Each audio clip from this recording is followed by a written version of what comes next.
Оризопроизводителите најавуваат уште еден голем протест кој ќе се одржи на 11 септември.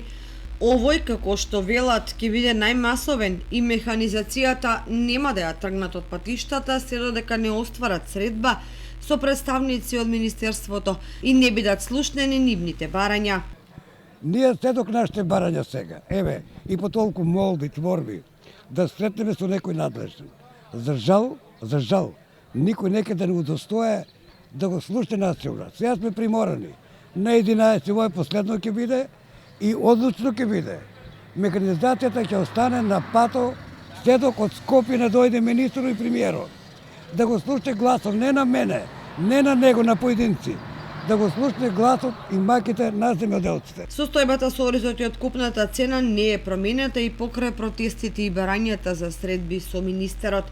Веќе една година таа средба не е реализирана, а оризопроизводителите ги трпат загубите од ниските откупни цени на оризот и оризовата арпа. Од септември, значи минатата година, до сега, за жал, никаква средба, ни со министер, со никој од надлежните кој треба да се заинтересират за земјоделието, посебно за оризопроизводителите.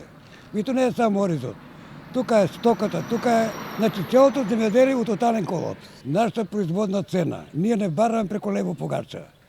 Значи производната цена не може да биде помала од откупната. Значи производната цена ни е 38 динара, а откупот се откупува од 20 динара до 23 динара за Андреја и 22 динара или 20 за опале и тие, значи посебни сорти.